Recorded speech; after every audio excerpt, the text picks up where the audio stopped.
হুম আজকে আমি কিছু কথা আপনাদের কাছে বলতে চাই। যারা জাত পাত ধর্ম সম্প্রদায় এই নিয়ে বিভেদ করেন, আমি আজকে তাদের কাছে কিছু প্রশ্ন রাখতে চাই। সবাই তার নিজের ধর্ম জাতকে উত্তম বলেন, তাতে কোনো দোষ নেই। উত্তম বলাটা কোনো অপরাধ নয়।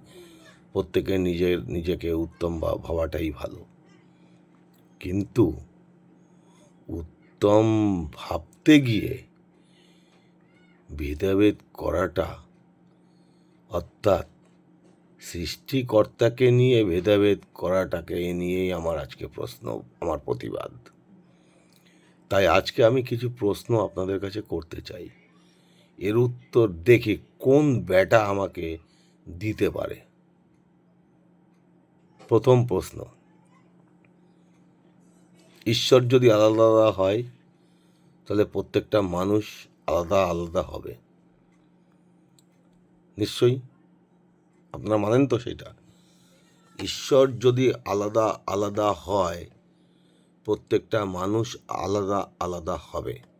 যেমন মাতা পিতা যেমন আলাদা হয়, প্রত্যেকটা মানুষ যেমন আলাদা আলাদা হয়, তাদের সন্তানগুলোও দেখবেন আলাদা আলাদা হয়। মাতা পিতার মতোই অনেকটা দেখতে হয় সন্তানরা। তাহলে ঈশ্বরও যদি আলাদা আলাদা হয়, তাহলে তার সম্প্রদায়ের লোকরাও আলাদা আলাদা হবে, আলাদা আলাদা গুণ বিশিষ্ট হবে, কি না? আর সেটা জন্মসূত্রেই হবে। এবার বলুন, আপনি যে সম্প্রদায়েরই হোক না কেন, হিন্দু, খ্রিস্টান, বৌদ্ধ, জৈন, ইহুদি, মুসলিম, আরও যত রকম সম্প্রদায় আছে, যত পৃথিবীতে সম্প্রদায় আছে মানুষ বা অন্যান্য জীবজগৎ, তাদের জন্ম কোথা থেকে হয় বলুন? কোথা থেকে হয়? মাতৃজনী থেকে। জন্মটা কিভাবে হয়? একটি পুরুষ একটু নারীর মিলনের মাধ্যমে একটি পুরুষের বীর্য যখন একটি নারীর ডিম্বকে গিয়ে প্রবেশ করে, অর্থাৎ শুক্রাণু আর ডিম্বাণুর মিলনে প্রতিটা জীবের জন্ম হচ্ছে। তো ভগবান আলাদা হলে প্রতিটা জীবের জন্ম শুক্রাণু আর ডিম্বাণুর মাধ্যমে হবে কেন? আরও তো অনেক কিছু হতে পারে। পেচ্ছাপ আর গুঁও মিশে তো জন্ম হতে পারে। মুসলমানদের জন্ম যদি হতো পেচ্ছাপ আর গু মিশেই তো হতে পারত, হয়নি তো। যে কোনো, আমি শুধু মুসলমান বলছি না, খারাপভাবে নেবেন না, কেউ ব্যক্তিগতভাবে নেবেন না। কিন্তু আলাদা হয়নি কেন?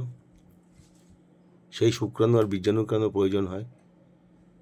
আচ্ছা, সেকেন্ড প্রশ্ন, আচ্ছা মানুষ যখন জন্মায়, সেই যোনি দিয়েই জন্মায়। সেটা দুটো উপায়ে হয়। হয় ন্যাচারালি জন্ম হয় অনেকের, যে শিশু লড়াই করে আসে, আর কিছু আসে সিজার করে হয়। এই সিজারেরও আবার কিছু কারণ আছে। যার ন্যাচারালে হওয়ার কথা, ডাক্তাররা পয়সার লোভের বিজনেস ওটাকে সিজার করে দেয়, যার ফলে সেই মা নারীর বেশি সন্তান ধারণের ক্ষমতা থাকে না। কারণ বারবার চিরতে হবে তো, একবার সিজার হয়ে গেলে পর দ্বিতীয়বার ন্যাচারাল হয় না। সেখানেও একটা কিন্তু পয়েন্ট দিয়ে রাখলাম, এটা একটা পয়েন্ট দিয়ে রাখলাম, বিজনেস। কারণ টোটালটাই বিজনেস না, এই জাতিভেদ প্রথা টোটালটাই বিজনেস, টোটালটাই পলিটিক্যাল। সেকেন্ড, আপনি জন্মালেন যখন, আপনি পূর্ণাঙ্গ শরীর নিয়ে জন্মালেন, অথবা আপনার বিকলাঙ্গ হয়ে জন্মালেন, দুটোই ন্যাচারাল। আমি বিকলাঙ্গকে বাদ দিলাম। কেউ অন্ধ হয়ে জন্মায়, কেউ অঙ্গহানি হয়ে জন্মায়, কেউ অক্ষমতা নিয়ে জন্মায়, আমি তাদেরকে একদম আলাদা করে দিলাম। এবার আমি এসেছি সুস্থ মানুষদের কথায়। আচ্ছা, জন্মালেন, যখন জন্মান আপনি কি নিয়ে? পূর্ণাঙ্গ শরীর নিয়ে জন্মান। কারোর কি অঙ্গের কোনো জায়গা কাটা থাকে? মুসলমানরা যেটা কাটে যৌনাঙ্গটাকে কেটে দেয়, মানে পুরুষের লিঙ্গটাকে জন্মের পরে কাটে। এক একজন এক এক রকম উপচার করে নিজের ধর্মে নিয়ে আসে, মানে এই যে আমার সম্প্রদায়ের লোক। কেন? ঈশ্বর তো কাউকে আলাদা করে পাঠায়নি। আপনার কাটার কি দরকার? কে বলেছে কাটতে আপনাকে? যে বলেছে সে কি ঈশ্বর? যদি কাটারই হতো তাহলে তো ঈশ্বর তো কেটে পাঠাতো। তো পুরুষের লিঙ্গটাকে কাটার মানেটা কি? কাটলেই যা তার ক্ষতিটা হয় সেটা হচ্ছে গিয়ে তার যৌন খিদা কোনোদিন মেটে না।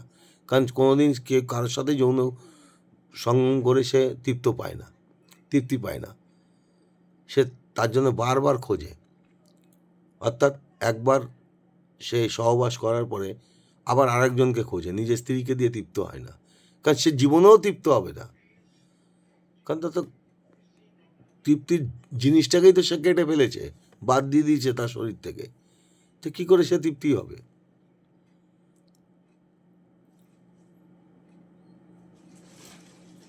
থার্ড প্রশ্ন, পৃথিবীতে যদি মানুষরা একে অপরের থেকে আলাদাই হয়,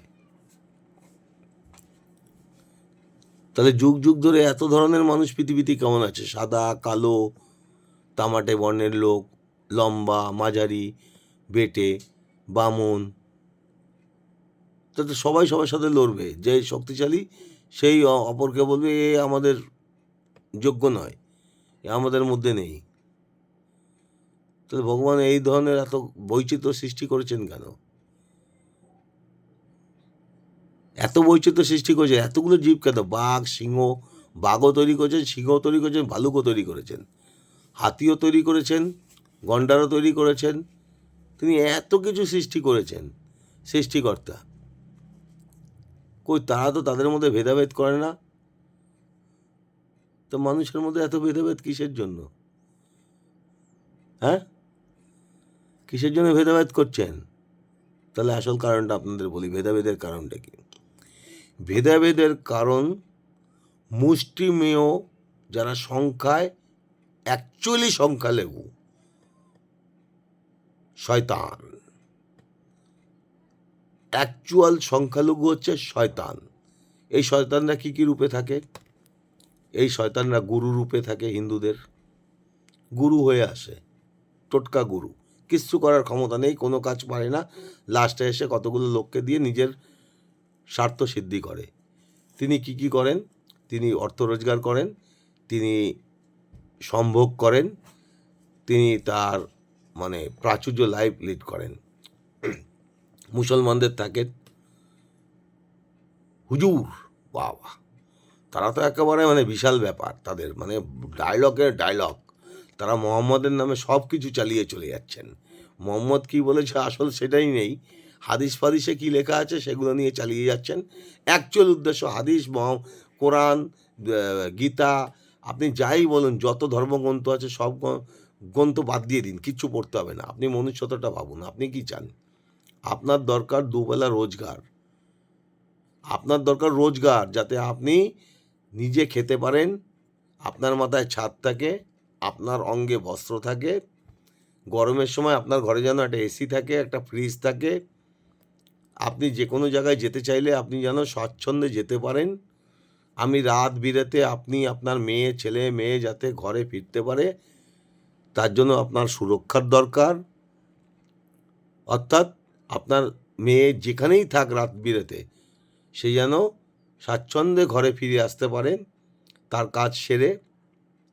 সে যে কাজই করতে যাক, সে আনন্দ ফুর্তি করতে যাক, বা অফিসের কাজে যাক, বা কারোর বাড়িতে যাক, যেখানেই যাক ফিরে আসতে পারে। আপনি যেন স্বাচ্ছন্দ্যে ফিরে আসতে পারেন, আপনার যেন কোনো ক্ষতি না হয়, আপনার ছেলে মেয়ে যেন কোনোভাবে ক্ষতিগ্রস্ত না হয়, অর্থাৎ সুরক্ষা। তাহলে আমাদের কি দরকার? মানুষের জীবনে খাদ্য, বস্ত্র, বাসস্থান, অর্থাৎ মাথার ওপর ভালো একটা নিরাপদ ছাদ থাকবে, আমি সুরক্ষিত থাকব, আমার সন্তান সন্ততি পরিবার সুরক্ষিত থাকবে, আমার একটা আর্থিক রোজগার থাকবে, যেই রোজগার দ্বারা আমি আমার সংসারকে প্রতিপালন করতে পারবো, কিছু সঞ্চয় করতে পারবো, এবং ভবিষ্যতে আমার সন্তানরা শিক্ষা দীক্ষায় উন্নীত হয়ে তারা দেশের ও দশের কাজ করবে। আমি নিজে যতটা পারবো অপরকে উপকার করব, অপরের সাহায্যে লাগবো, যতটা পারবো। না পারলে না পারলাম, কিন্তু যতটা পারবো মানুষের পাশে থাকবো, আমার প্রতিবেশীর পাশে থাকবো। আর আমার মৃত্যুর পরে যেন দুটো লোকেরও চোখ থেকে আমার প্রতিবেশী, আমার পরিবার তো কাঁদবেই, আমার মৃত্যুর পরেও কিছু লোক যেন বলে যে ইনি আমাদের প্রতিবেশী ছিলেন, ভালো প্রতিবেশী ছিলেন।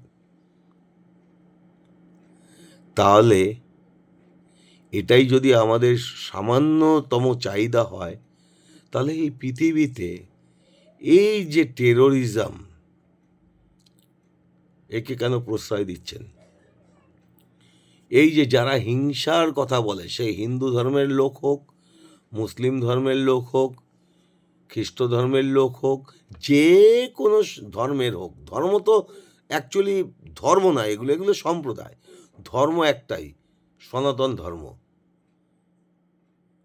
সনাতন ধর্ম হচ্ছে গিয়ে একমাত্র ধর্ম যে শিক্ষা দেয় মনুষ্যত্ব ও মানবিকতার, যে ভালোবাসার শিক্ষা দেয়, যে শান্তির শিক্ষা দেয়। কিন্তু সেইখান থেকে সবাই বিস্মৃত হয়ে গেছে। এটা আদি এবং অনন্ত, এ ধর্মের কোনো শেষ নেই, এর কোনো বিনাশ নেই। অনেকে অনেকভাবে সনাতন ধর্মের ব্যাখ্যা দেয়, কিন্তু আমি আপনাদের বলছি সনাতন ধর্ম হচ্ছে গিয়ে অক্ষয় অমর।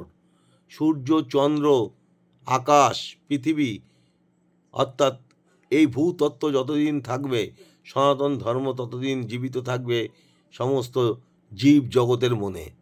শুধু মানুষের মনে নয়, এই পশু পাখিদের মধ্যেও সনাতন ধর্ম বিরাজিত, প্রেম ভালোবাসা তাদের মধ্যেও থাকে। আপনারা দেখেন না সোশ্যাল মিডিয়ায়, একটি বাঘের বাচ্চা একটি হরিণ শাবককে রেস্কিউ করে তুলে দিল, যে হরিণ ওর খাদ্য, অর্থাৎ পরিস্থিতি অনুযায়ী সে সেই কাজটা করেছে। অর্থাৎ সনাতন এটাকে বলে, এটাকেই বলে সনাতন ধর্ম, যেটা ঠাকুর রামকৃষ্ণ পরমহংসদেব বুঝিয়ে গিয়েছিলেন। যখন যেমন তখন তেমন, যেখানে যেমন সেখানে তেমন। তাই তো টেরোরিস্টদের কপালে জোটে গুলি, টেরোরিস্টদের কপালেই জোটে গুলি, ওদের কপালে গুলিই জুটবে। ওদেরকে যারা টেরোরিস্ট বানাচ্ছে তাদেরও অন্তিম পরিণতি ওই গুলি। দেখলেন তো পাকিস্তানে কি হলো?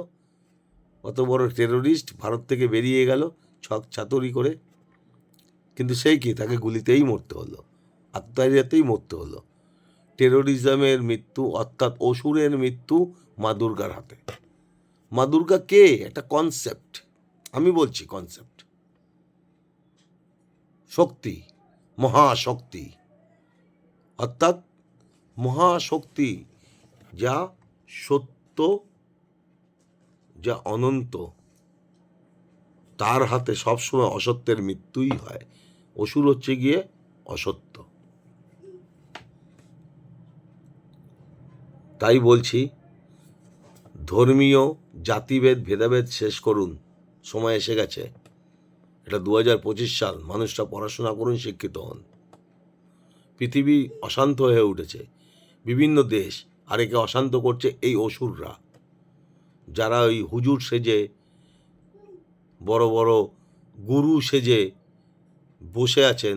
জাতি ভেদ, জাতি ধর্ম ভেদ, মানুষের মধ্যে ভেদ সৃষ্টি করে নিজেদের নিজের স্বার্থ সিদ্ধি করবার জন্য। অর্থাৎ এই মানুষগুলোকে চিনুন।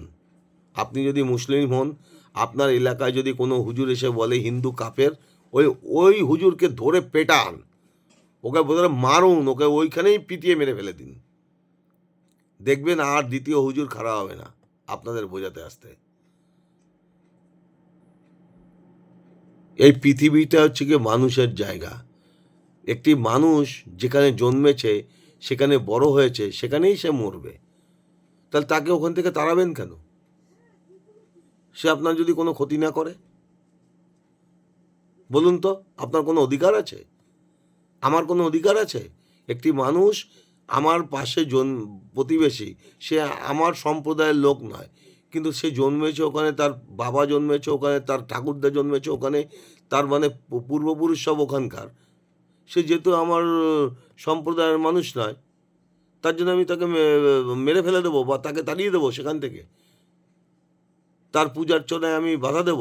তারা মানে তিনি যেইভাবে করুন, সে নামাজ পড়ুক আর পুজো করুক আর যাই করুক, যেই পদ্ধতিতে তিনি ঈশ্বরকে ডাকুন, আমি তাকে সরিয়ে দেবো? আরে হে হে, মগের মুলুক নাকি?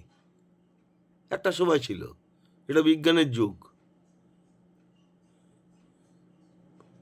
এটা বিজ্ঞানের যুগ। এখানে আধ্যাত্মিকতা এবং বিজ্ঞান একসাথে চলবে।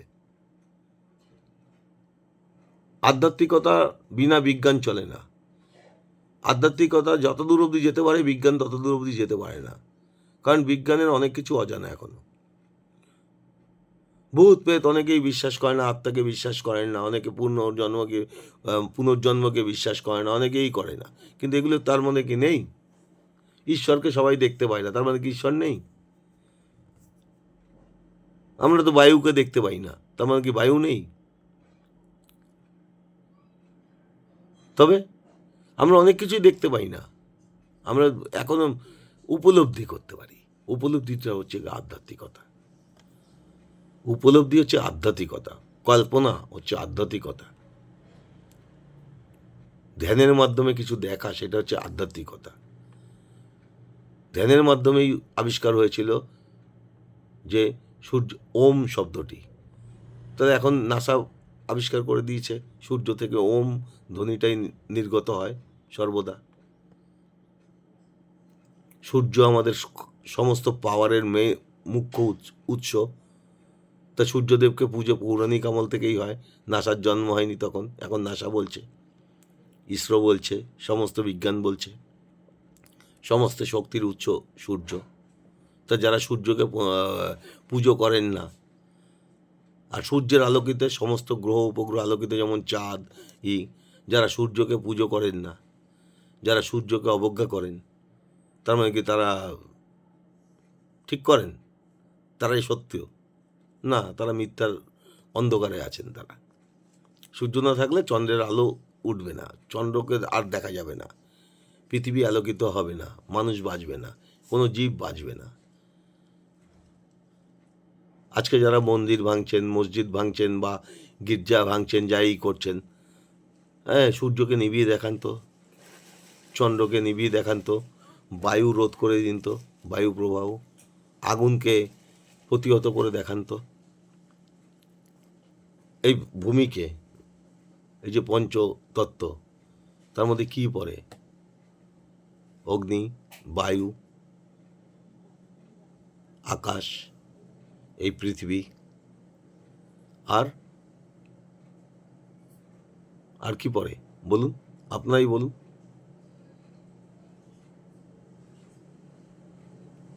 আমি ভুলে গেছি পঞ্চতত্ত্ব।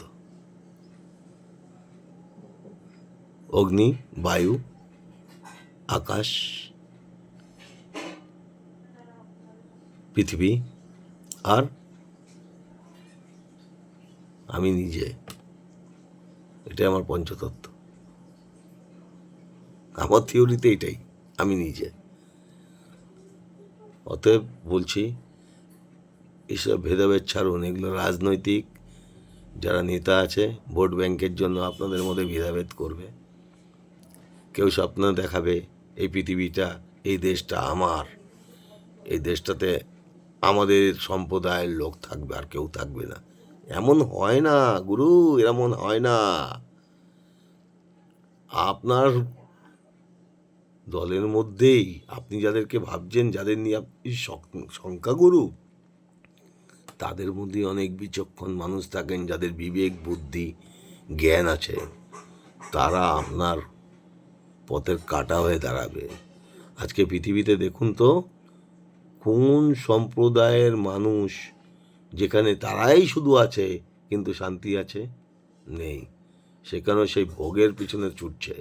ওখানে যারা ধান্দাবাজ, অর্থাৎ আজকের যারা সবার মধ্যে থেকেও বাটাবাটি করে নিজেরা ধান্দাবাজি করে টাকা রোজগার করছে, যখন সবাই এক হয়ে যাবে, সব লাল ফুল, একটাও ওখানে অন্য কালারের ফুল নেই, একটা ইসে মানে বাস্কে দেখবেন ওর মধ্য থেকে কিছু লাল ফুল এমন আছে যে লাল ফুল নিজেকে সবার থেকে আলাদা করে ওই লাল ফুলের মধ্যে বাটোয়ারা করবে, কার লাল তো একটু বেশি, কার লাল তো একটু কম, কার লালের মানে মানে গ্ল্যামার, কালারিংয়ে, সাইজে, ওই ভেদাভেদ শুরু করে দেবে, দিয়ে ওদের মধ্যে ভেদাভেদ করে নিজে রাজ করবে।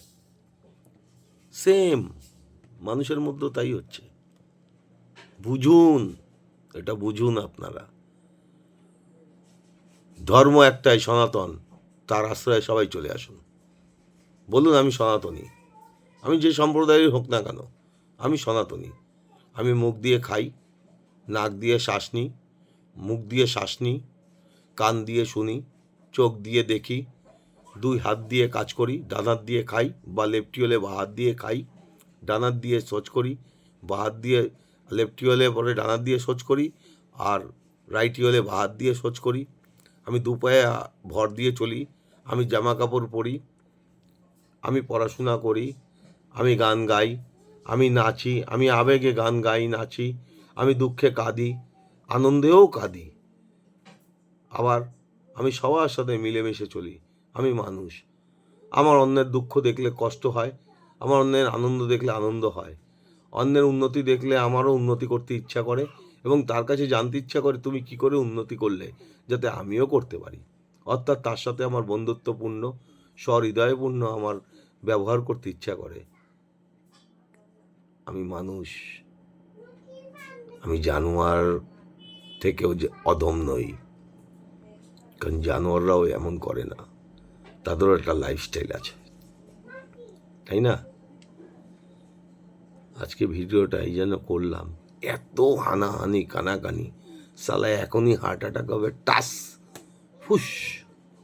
আর এই যে ৭২ হুরের যারা স্বপ্ন দেখায়, তাদের জিজ্ঞাসা করুন তোর পূর্বপুরুষের কে ৭২ হুর পেয়েছে, তার ছবি দেখা। আর যে ৭২ হুরগুলোকে তারা পেয়েছিল, তারা কে? স্বর্গ নর্ত মানে স্বর্গ নরক, এই যে গল্পগুলো দেখায়, এগুলো কারা? ৭২ হুরের গল্পটা আসলো কোত্থেকে? আত্মা কি করতে পারে? আত্মাটা কারেন্ট, একদম কারেন্টের সাথে মিলিয়ে নেবেন। আপনার বাড়িতে যে লাইট, টিভি, ফ্রিজ, এসি, পাখা সব জ্বলছে, সেটা চলছে একটা আত্মার কারণে। আমি যদি ধরে নিই ওই আত্মাটা মানে একটা কারেন্টের মাধ্যমে, আমার শরীরের যে আত্মা, সে একটা কারেন্ট,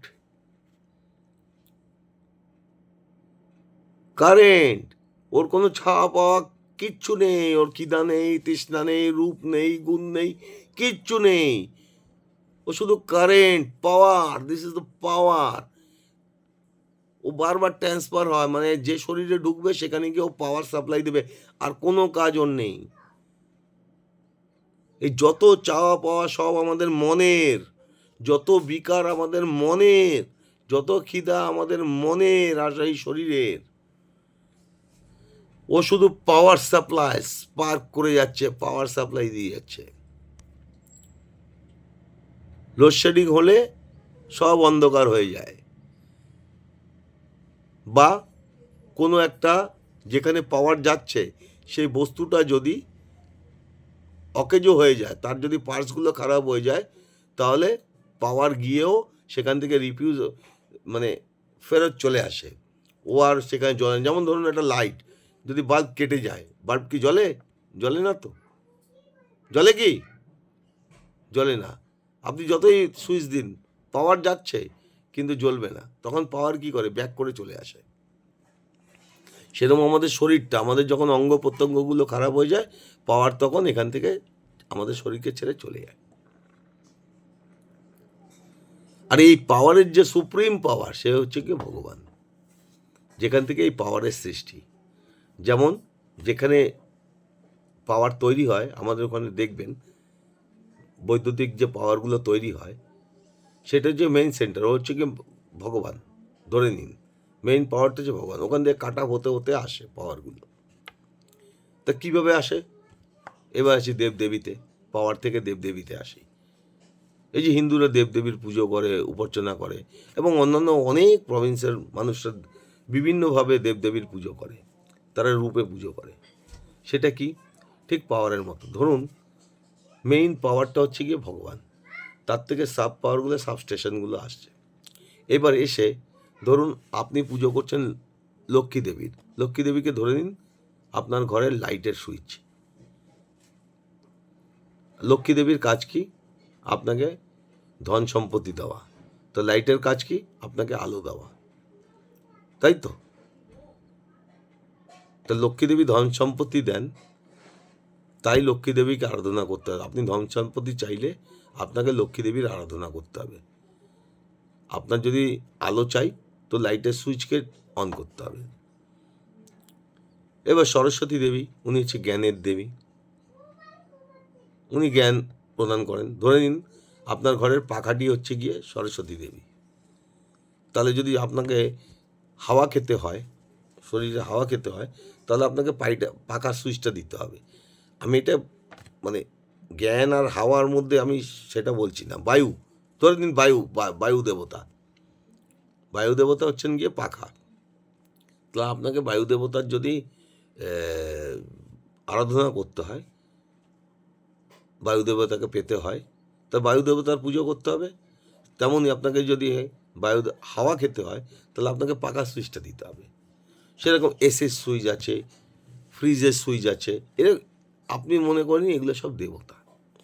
আমাদের দেবতাগুলোও সেইভাবে বিভক্ত, মানুষ সেইভাবে সাধনা করে। না করলেও কিছু হয় না, আবার করলেও ক্ষতি নেই। তার মানে কোনো দোষের নয়। তার মানে তাদের মন্দির ভাঙতে হবে, তাদের মূর্তি ভাঙতে হবে, এমন কোনো কথা নেই। এগুলো করছে কারা? ধান্দাবাজ, শয়তান, শয়তান, এরাই হচ্ছে অসুর। ভগবান যখন সৃষ্টি করেছিলেন দেবতা আর অসুর, তারা প্রথমে ছিল স্বর্গে, তারপর এলো মর্তে। সত্যযুগ থেকে এরাদের বিবর্তন হতে হতে চলে এলো মানুষের মনের মধ্যে। এখন চলে এসছে এগুলো সমাজই বিভক্ত হয়ে গেছে। পৃথিবীতে দুটোই জিনিস আছে, দিন আর রাত। আপনি যদি মনে করেন আপনি দিনের লোক, তাহলে আপনি মানুষ। আপনি যদি মনে করেন আপনি রাতের লোক, আপনি অসুর। যারা মানুষের ভালো করে তারা মানুষ, যারা মানুষের ক্ষতি করে তারা অসুর। আর অসুর সর্বদাই মানুষের কাছে জব্দ, দেবতাদের কাছে জব্দ হয়েছে, তো চিরকালই জব্দ হবে। তা আপনি কোন কুলে যাবেন? অসুর কুলে যাবেন না দৈবকুলে যাবেন? দৈবকুলে যদি যেতে চান, অর্থাৎ আলোর কুলে যেতে চান, তাহলে হতে পারে আপনার সাময়িক ক্ষতি হবে, কিন্তু অসুরদের দ্বারা আপনি অনেকভাবে নিগৃহীত হবেন। কিন্তু রুখে দাঁড়ান, অসুররা পালিয়ে কুল পাবে না, কারণ অসুরদের সংখ্যা পৃথিবীতে কম, বিশ্বে কম, অসুর খুব কম, লিমিটেড। আর দেবতার সংখ্যা অনেক বেশি, দেবতাকে ফলো করে অনেক বেশি মানুষ, অসুরকে ফলোয়ার্স খুব কম। পিষে মেরে দিন এদেরকে, পিষে মেরে দিন এদেরকে, এন্টারটেইন করবেন না। এই অসুররা বিভিন্ন রূপে আসে, বললাম না? হিন্দুদের ক্ষেত্রে অনেক গুরু রূপে আসে, ভেজাল গুরু, রাম রহিম বাবা, হ্যাঁ, আরও কত বাবা এসছে, আর আগামী দিনও আসবে। সেটা মুসলমানদের কত হুজুর, বাংলাদেশে তো হুজুরের অভাব নেই, বাংলাদেশ পাকিস্তানে হুজুরের অভাব নেই। হে সালাদের কে মানে আপনারা যখন যাবেন, যখন ওরা হিংসার কথা বলবে, বিভেদের কথা বলবে, আপনারা গিয়ে ওকে পিটিয়ে ওইখানেই মেরে ফেলুন। অসুরকে মারতে হয়। মশা মারেন না, পিঁপড়া মারেন না, ইঁদুর মারেন না, আরশোলা মারেন না। এগুলো হচ্ছে একদম ওই জাত, ক্ষতিকারক। ঠিক আছে? অনেকক্ষণের ভিডিও করলাম, প্রায় আধ ঘন্টা। যারা মন দিয়ে শুনে বুঝতে পারবেন তারা শেয়ার করবেন, আর যারা বুঝতে পারবেন না তারা ইগনোর করে চলে যাবেন। কারণ আপনার সাথে অসুর এসে আগামী দিন আপনার ওপর অত্যাচার করবে, এটা নিশ্চিত আমি বলে দিলাম। আপনি অসুরের কবলে পড়বেন। যে এই ভিডিওটা শেয়ার করবেন না, আর এই ভিডিওটা নিয়ে আমাকে মন্তব্য করবেন না, করুন না, অসুররাও তো মন্তব্য করবে। আমি তো চাই অসুররা মন্তব্য করুক, আমি সব জবাব দেব। কিন্তু আপনারা যারা দৈব সন্তান তারাও মন্তব্য করবেন, তারাও শেয়ার করবেন, তবে বুঝবো। নমস্কার, সালাম আলাইকুম। যা বলেন সব করে দেব। আসল হচ্ছে আমি মানুষ। চোখ বুঝলে হয় ছাই হবে, নয় কবরে যাবে। দুটোর একটা আলটিমেট মাটি হব। মাটি থেকে তৈরি, মাটিতে শেষ। খালি হাতে এসেছি, এই যে খালি হাত দুটোতে এসেছি, এই খালি হাত দুটোতেই যাব। বাকি কেউ আমার নয়, আমি কারণ নই।